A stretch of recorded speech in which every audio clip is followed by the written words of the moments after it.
ঢাকার যানজট কাটাতে ২৫০০ কোটির মেগা প্রকল্পে যা থাকছে। রৌমারী সীমান্তে পুশ ইন চেষ্টা বিএসএফের, বিজিবি ও স্থানীয়দের অবস্থানে ব্যর্থ।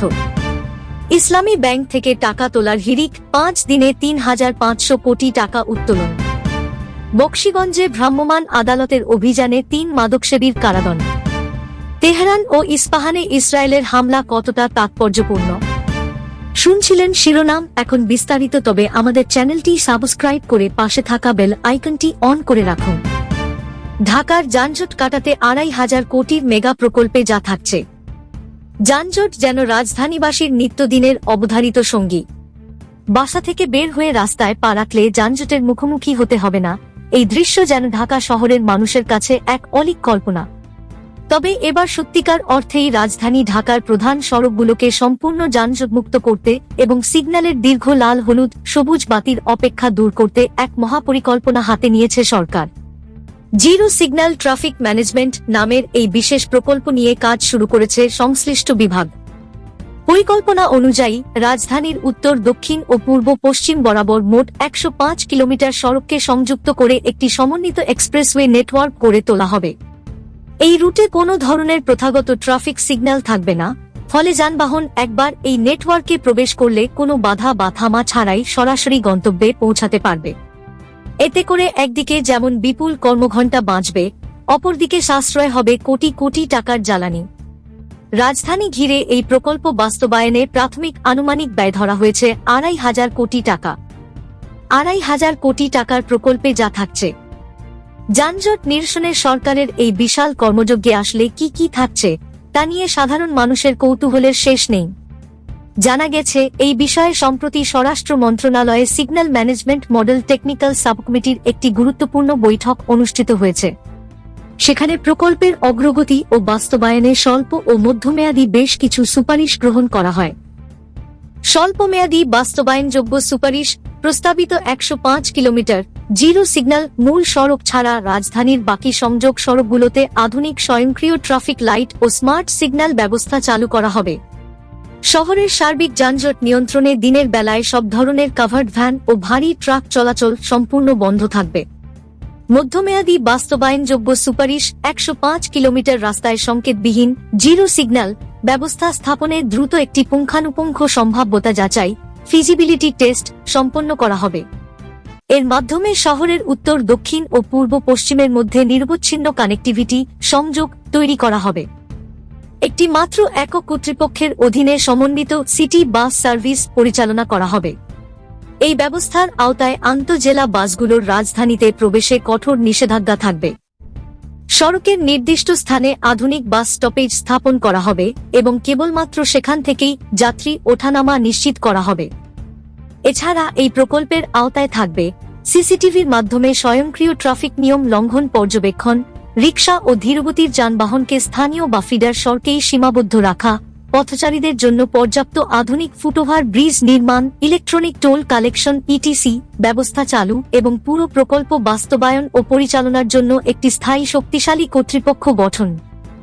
যানজট নিরসনে বদ্ধপরিকর প্রধানমন্ত্রী। সরকার গঠনের পর থেকেই রাজধানীর যানজট নিরসনকে প্রধানমন্ত্রী তারেক রহমান সবচেয়ে বেশি অগ্রাধিকার প্রায়োরিটি দিচ্ছেন বলে জানিয়েছেন প্রধানমন্ত্রীর রাজনৈতিক উপদেষ্টা ও বিএনপির স্থায়ী কমিটির সদস্য নজরুল ইসলাম খান। তিনি বলেন, সরকার গঠনের পরপরই যানজট নিরসনের বিষয়ে নীতিগত কথা হয়েছে।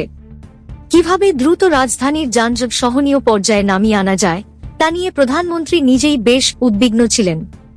এই ব্যাপারে প্রধানমন্ত্রীর সভাপতিত্বে বিশেষ সভাও অনুষ্ঠিত হয়েছে। তিনি আরও যোগ করেন, রাজধানীর ট্রাফিক ব্যবস্থার আধুনিক উন্নয়ন, সড়কে পূর্ণ শৃঙ্খলা ফিরিয়ে আনা ও যানজট কমাতে কি কি জরুরি পদক্ষেপ নেওয়া প্রয়োজন সেসব বিষয়ে বিস্তারিত রূপরেখা তৈরি করা হয়েছে। রাজধানীর মানুষ যেন একটি যানজটমুক্ত পরিচ্ছন্ন শহর দেখতে পারে এবং নির্বিঘ্নে চলাচল করতে পারে, তারই অংশ এই মহাপরিকল্পনা। রৌমারী সীমান্তে পুশ ইন চেষ্টা বিএসএফের, বিজিবি ও স্থানীয়দের অবস্থানে ব্যর্থ। কুড়িগ্রামের রৌমারী সীমান্ত দিয়ে কয়েকজনকে বাংলাদেশে ঠেলে পাঠানোর পুশ ইন চেষ্টা করেছে ভারতীয় সীমান্তরক্ষী বাহিনী বিএসএফ। তবে বর্ডার গার্ড বাংলাদেশ, বিজিবি ও স্থানীয় বাসিন্দাদের সতর্ক অবস্থানের কারণে সেই চেষ্টা ব্যর্থ হয়। সংশ্লিষ্ট সূত্র জানায়, গত শনিবার রাত 10টার দিকে জামালপুর ব্যাটালিয়নের ৩৫ বিজিবি অধীন রৌমারী সীমান্তের ঝাউবাড়ি ও খেয়ারচর বিওপির দায়িত্বপূর্ণ এলাকায় বিএসএফ এর তৎপরতার তথ্য পাওয়া যায়। মেইন পিলার 1068 থেকে 1071 নম্বর পর্যন্ত ভারতের 183 বিএসএফ সদরটিলা ক্যাম্পের সদস্যরা কয়েকজন বাংলাভাষী ভারতীয় নাগরিককে সীমান্ত সংলগ্ন এলাকায় নিয়ে আসেন।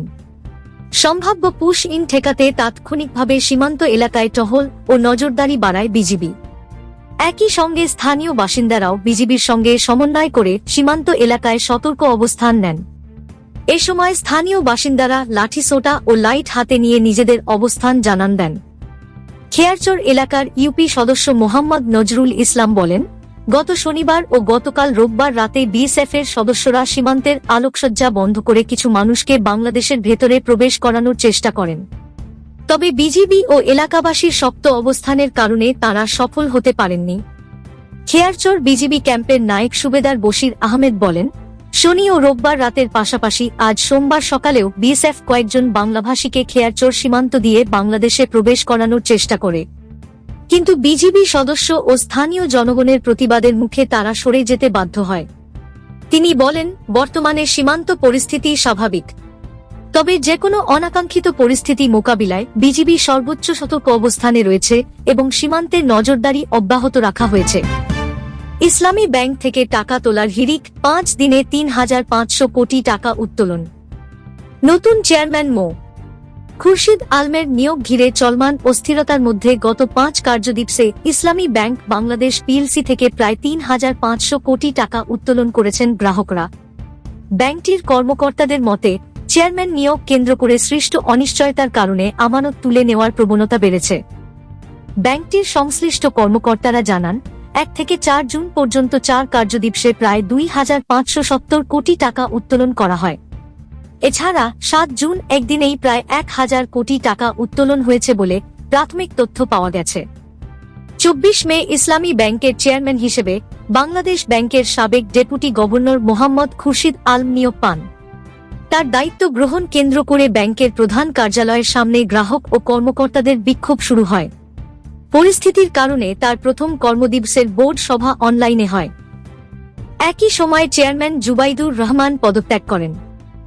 ব্যাংকের অতিরিক্ত ব্যবস্থাপনা পরিচালক ও ভারপ্রাপ্ত এমডি আলতাফ হোসেন বলেন, কিছু গ্রাহক আমানত তুলে নিচ্ছেন ঠিকই, তবে আতঙ্কিত হওয়ার কোনো কারণ নেই। ঋণ অনুমোদন সহ সব কার্যক্রম কঠোর যাচাই বাছাইয়ের মাধ্যমে পরিচালিত হচ্ছে। বাংলাদেশ ব্যাংকের সহকারী মুখপাত্র মোহাম্মদ শাহরিয়ার সিদ্দিকী জানান, ইসলামী ব্যাংকের পরিস্থিতি নিবিড়ভাবে পর্যবেক্ষণ করা হচ্ছে। গ্রাহকরা নগদ অর্থ তুলছেন নাকি অন্য ব্যাংকে স্থানান্তর করছেন তাও নজরদারিতে রয়েছে। প্রয়োজন হলে কেন্দ্রীয় ব্যাংক তারল্য সহায়তা দেবে বলেও তিনি জানান। 2024 সালের আগস্টে বোর্ড পুনর্গঠনের পর ইসলামী ব্যাংকের আমানত উল্লেখযোগ্যভাবে বেড়ে 2025 সালে 1,83,000 কোটি টাকায় পৌঁছেছিল। তবে নতুন চেয়ারম্যানের দায়িত্ব গ্রহণের কয়েকদিনের মধ্যেই প্রায় 3,500 কোটি টাকা উত্তোলনের ঘটনা ব্যাংকটির জন্য নতুন চ্যালেঞ্জ হিসেবে দেখা দিয়েছে। এদিকে চেয়ারম্যানের নিয়োগ বাতিলের দাবিতে কর্মকর্তা ও গ্রাহকদের আন্দোলন অব্যাহত রয়েছে। বিক্ষোভকারীরা দেশব্যাপী কর্মসূচি ঘোষণা করেছেন এবং খুরশিদ আলমের পদত্যাগ দাবি করেছেন।